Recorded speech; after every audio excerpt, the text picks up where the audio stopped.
You lose your brother in an accidental shooting and you turn your pain into a state poetry championship.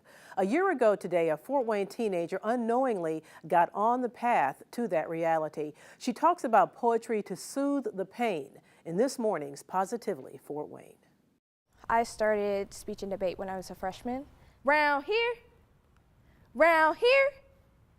you can hear echoes from the ghettos as the street remain hollow from the absence of fathers, but no worries though.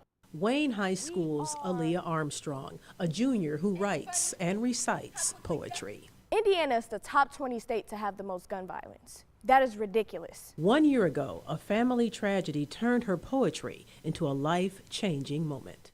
On April 16, 2018, my little brother, Darius Marcel Boone, passed away 3 days before my birthday due to being shot in the head by his best friend. He was 14. That shooting happened at this Fort Wayne home on Chestnut Street. The 14-year-old boy who accidentally shot Aliyah's brother also accidentally shot a 9-year-old boy in the leg. That night when we went to the hospital, he was in critical condition. He was basically brain dead. They had to have a tube to let him breathe. So during that night and Monday morning, they basically told us there was no chance of him living. In the months that followed, Aliyah's tears took the form of the written and spoken word, winning her first place in the Indiana High School Forensic Association's speech tournament in poetry held in March. Take that boy to the hospital, because it's way too much blood to take him home. Aliyah's speech coach and teacher, Felisa Cockrell. What she's done differently is taken the opportunity to make it more than just a poem. Both shook in silence. Both. She's made it personal. She's given herself the permission to grow from it.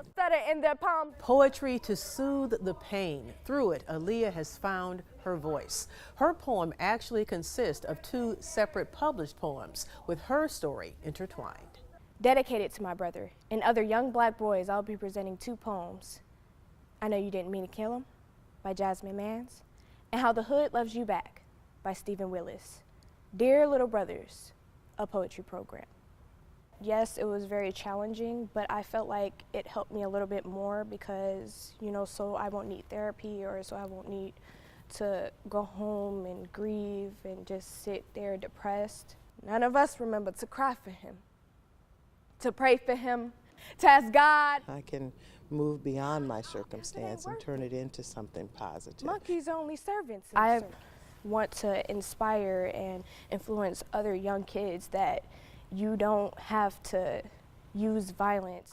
I just used it to not only help myself, but actually help others. I miss my brother so much. Aliyah Armstrong, transforming pain into poetry, heartache into healing, with a statewide poetry championship that is Positively Fort Wayne. When someone tells you you can't do anything, if anything tragic happens to you, don't stop. There's always time for you to get better. There's always another chance. And what you go through can help somebody else if you just do it the positive way. You can hear Aliyah's entire poem right now. Just go to this story, Aliyah's poem, on our website, wayne.com. The boy who accidentally pulled the trigger was initially arrested. He is now a high school freshman. The then 9-year-old boy who was shot in the leg has physically recovered. Coming up after the break, a recap of this morning's top stories.